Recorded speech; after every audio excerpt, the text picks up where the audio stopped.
Noong mga nakaraang episodes, natagpuan natin sa Makiling Botanical Garden ang featured plant sa ating 10 peso coin. Ito ang Medinilla magnifica o kapa-kapa. Itong Medinilla na to ay nasa 10 peso coin, yung bagong 10 piso na coin. Pag tinignan niyo yung overside, yung walang number, merong engraving ng Medinilla magnifica.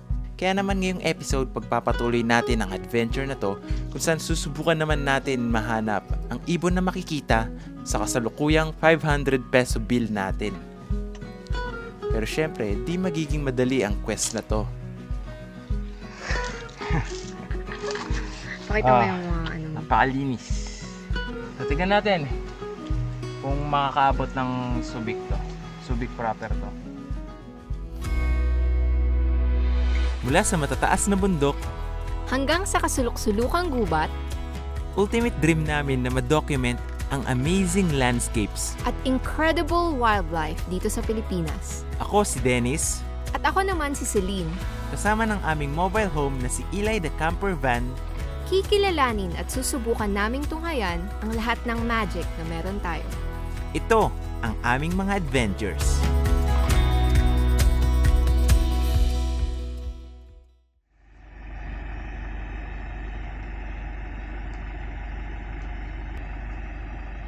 Hello! Welcome to another episode. At ngayon, nandito tayo sa Morong Bataan.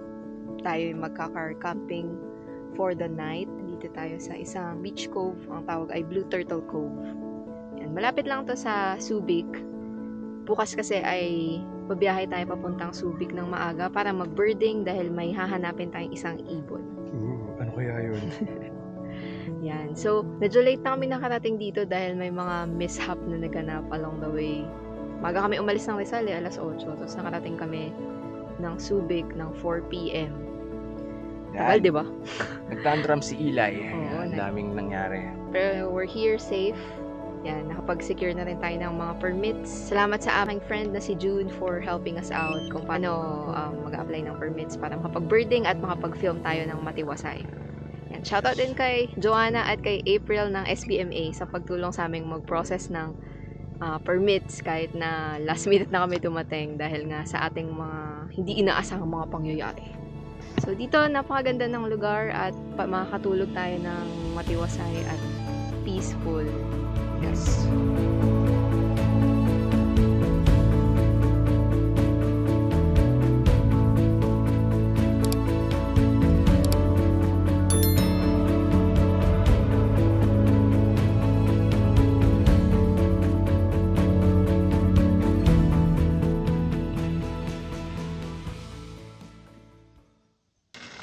Yun, ang bango. Ito, luto tayo ng unmeat corned beef vegan. So, iniinit lang natin.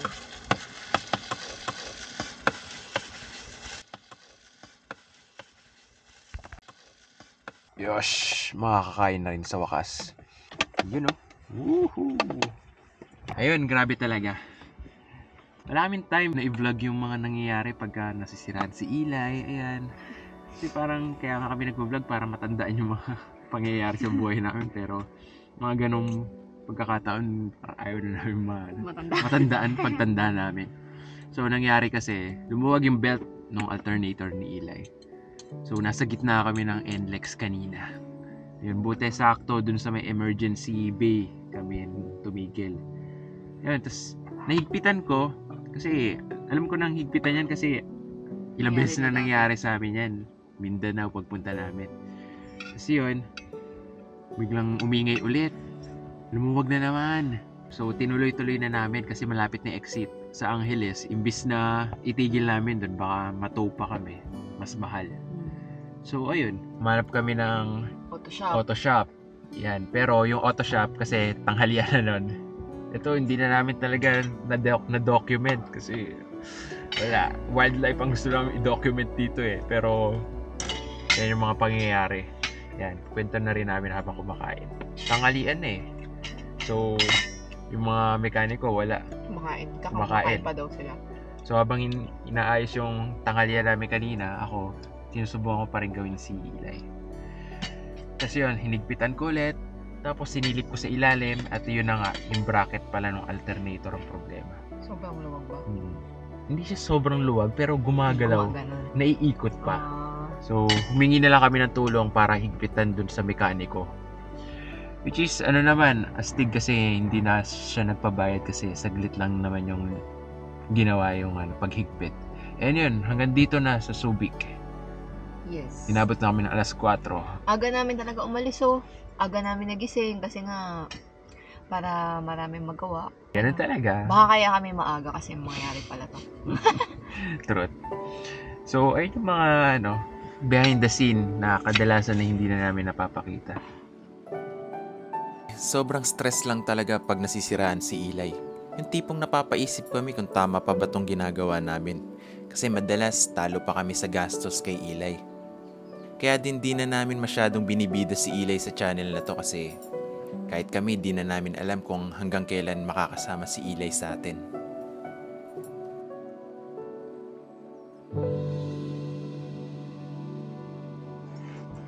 Yan. From upuan kanina, ayan ang ating higaan. Tapos nandun, ito yung mga nugasan ni Celine na pinagkainan natin. Game babe, yung mga unan, pakikuha sa harap. Uy! Uy! Yun! Ayos. So what's the plan for tomorrow? Okay, so tomorrow, yan, ready na yung mga permits natin. Permit yan for bird watching and for photo documentation galing sa Subic Bay Metropolitan Authority. Bukas, maga tayo magigising. Siguro, gising tayo mga 3:30.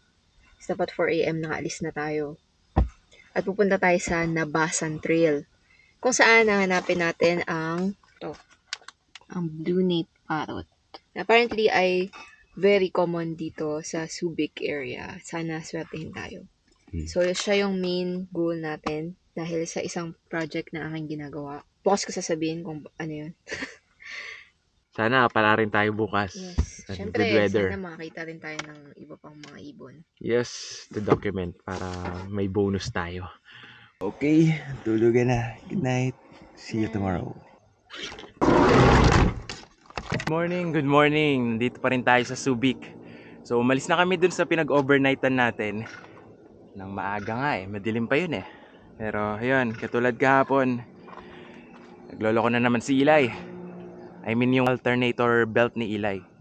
Pero, ayun, paunti-unti nakaya naman. Kasi 9 minutes away lang naman yung pinag-overnightan natin dito sa spot natin for today.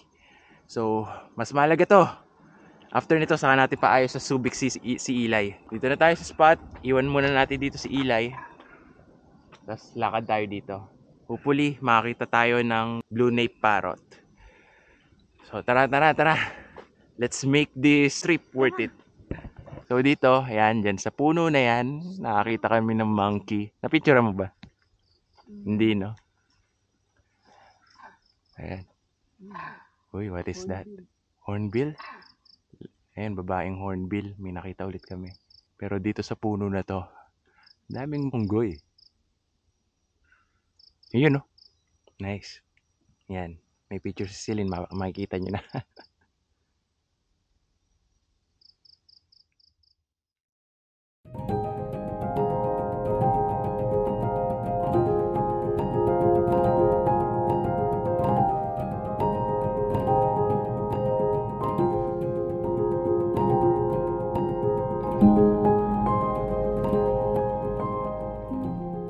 Sana makakita agad tayo ng blue nape para pwede na tayong magtagal sa ibang wildlife.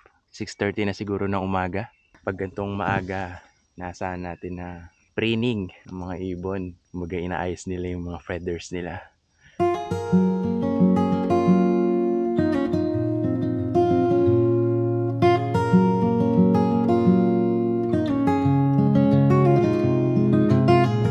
Ay, lumipad. Sayang. Dapat pala na-set up na agad to. Ayun, nice. Astig.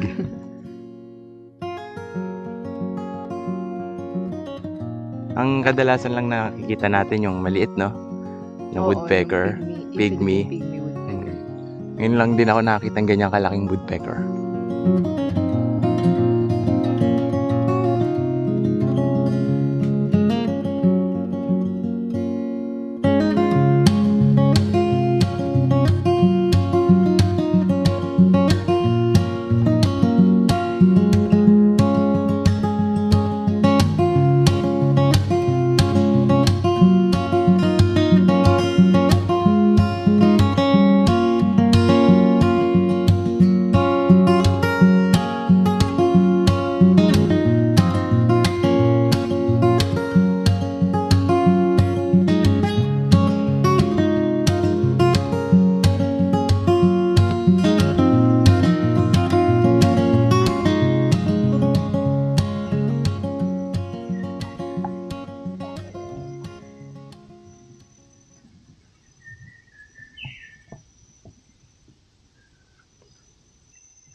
katulad sa UPLB, nakakarinig kami ng hornbill dito.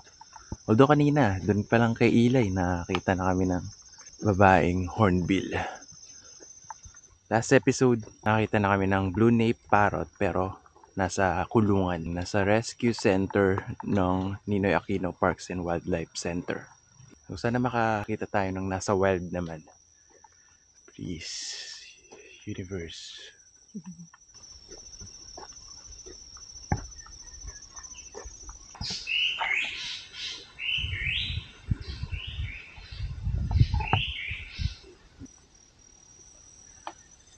So habang ayaw magpakita ng blue nape parrot, ito muna yung document natin, yung nagpapakita. Dalawang hornbill, isang lalaki, isang babae. Tambay lang sila dun sa puno.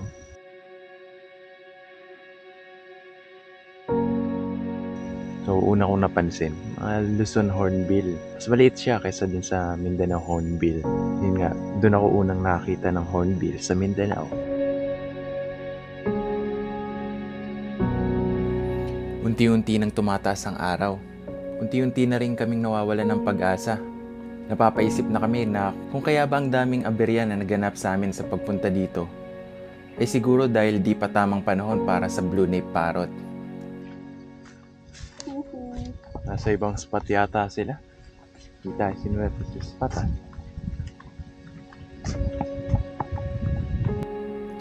Habang naglalakad at papalapit na ulit sa pinanggalingan natin, nag-uusapan na namin na kung wala talagang magpakita ngayong umaga, kahit yung sa Ninoy Aquino Parks and Wildlife Center na lang ang i-film namin para sa project na ginagawa namin.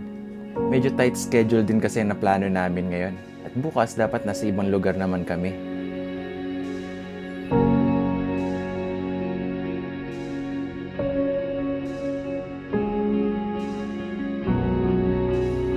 Pero ang bait pa rin talaga ng universe.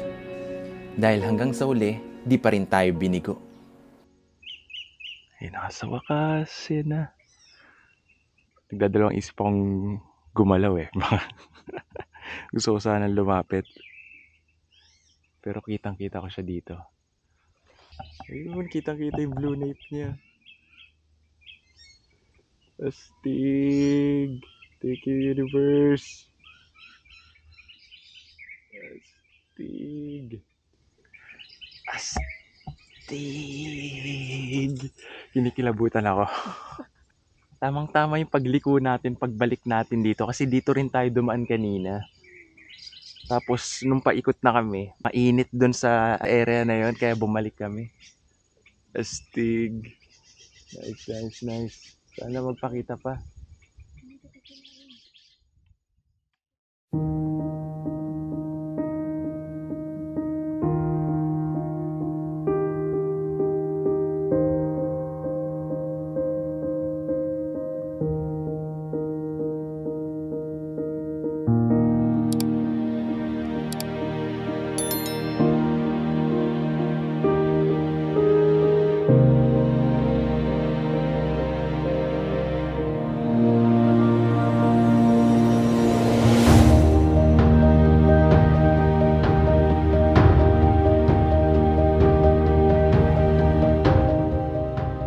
Balik-balik lang sila. Sana magstay pa ulit sila dito para mabidyoan ulit natin. Grabe, astig! Kinikilabutan pa rin ako. Kala ko talaga fail tayo. Iisip ko pa naman. Destined kaya na hindi natin makita dito. Pero shit, biglang nagpakita. Ang galing, nakita mo yun nung una dito. Sobrang layo niya. Pero nakita na ni Celine. Sulit! Sulit yung mga nangyari kahapon pa. Bakit nga ba natin gusto mabidyohan ang blue nape parrot? Kasi may ginagawa akong series, yung Sari Buhay sa Salapi, at ang blue nape parrot ay nasa 500 pesos. Yun. Yan. So, hinahanap namin yung mga naka-feature sa pera natin. Na wildlife. Astig. Patingin nga. Medyo may mali lang yung pagkaka-depict ng blue nape parrot dito. Kasi kung nakita niyo naman sa video, yung beak niya pulang-pula. Pulang-pula. Dito mapo siya. Siguro naubusan lang ng ink yung print. Yan. Nice. Pero ang nakalagay dyan, blue nape parrot. Ito na. May tama naman yung nape niya. Yung blue. So, itong project na to ay mapapanood nyo sa TikTok. Kalayo nyo yun? Nakakuha si Celine ng project at i-upload sa TikTok. Dito sa YouTube, napanood nyo kung ano yung mga pinagdaanan namin para makuha itong footage na to. Tapos sa TikTok, doon nyo mapapanood yung final short video. Ayos. Dalawa ngayon, nasa harap ni Celine, nandun si Celine. Di na ako lalapit, baka mabugaw. Dalawa, lapit. Nice, ganda nila. Nakakitang-kita dito sa binocular. Mukhang sinisilip nila si Celine. O anong ginagawa ba nan? Oop, bumaba pa yung isa. Dalawa.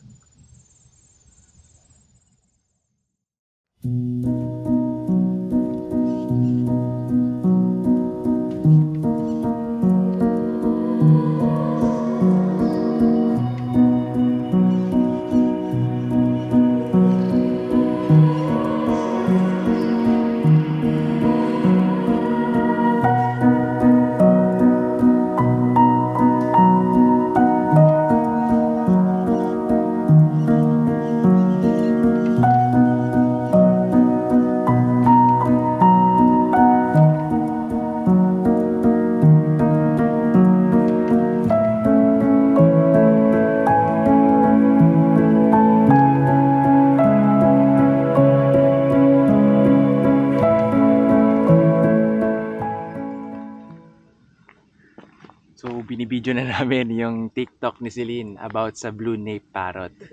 So, ito yung requirements para dun sa project na yun na i-upload niya sa TikTok.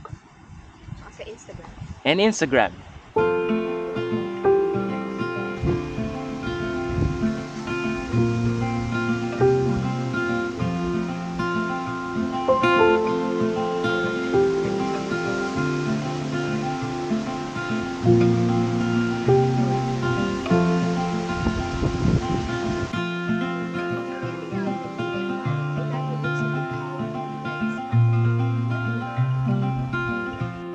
Rolling. Sa ating mga waray friends dyan, yung folk song. Rolling. Sa ating mga waray friends dyan, yung folk song na Lawiswis Kawayan o Rustling Bamboos, nabanggit ang Pikoy. Pakinggan natin. Yun, tapos na tayo mag-film ng TikTok at ang oras ay 9:36. Medyo harsh na yung liwanag, so babalik na tayo kay Eli. Yes! Astig. Success! So, harapin na natin ang isa pang problema. Si Eli. Astig din kasi nakita kami ng green rocket tail na isa rin sa mga papaubos na at super rare na ibon. At itong Subic ay isa sa kanilang last stronghold. Hindi namin napicturean pero lumipad siya. Lumipad sa ulo ko, sa taas ng ulo ko.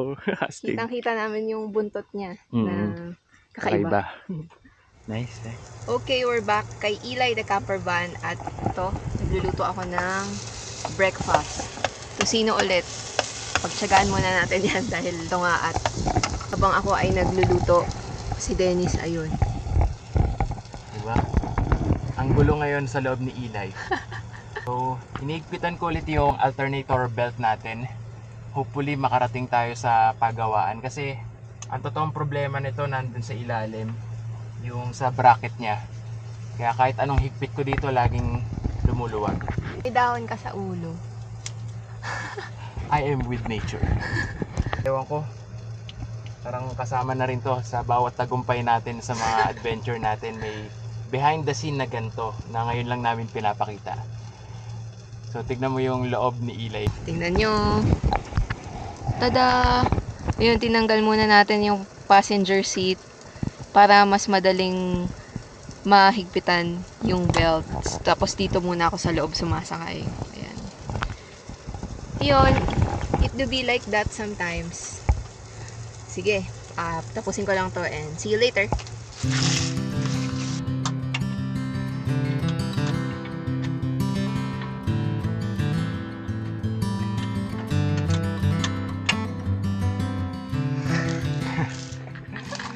Pakita mo yung mga ano mo. Napakalinis.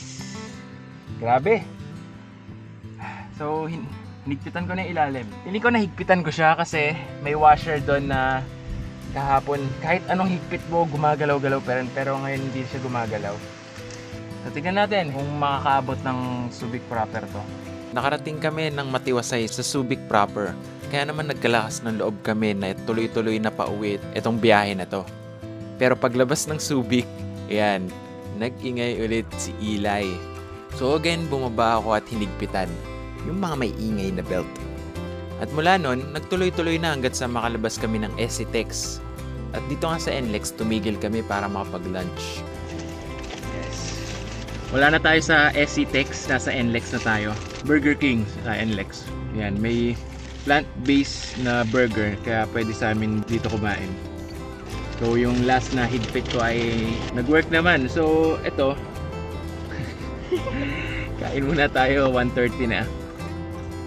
May 2 hours pa tayo para makauwi. Siguro silipid ko ulit. Total nakatigil na tayo pagkakain para naigpitan kung dapat higpitan.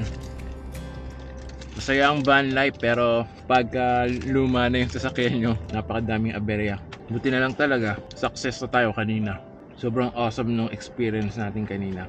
Kaya wapakils na lang kung Higpitan anong na aberya, lang. higpitan na lang na higpitan. Hanggang sa makauwi.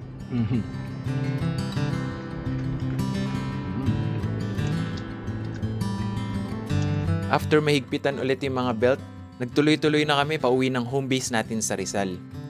Dito na-discover ko kung ano ba talaga yung nagiging problema ni Eli at bakit palaging umiingay yung belt niya. Ito pala, loose thread na yung bolt na naglalaks dun sa alternator belt. Of course, pinalitan na natin ng bago yan. At sana, ito na nga yun. At di na bumalik yung sakit ni Eli. Well, malalaman natin sa mga susunod na adventure natin. Pero maraming salamat sa panonood ulit at pagsama sa adventure namin ito. See you in our next episode. Bye!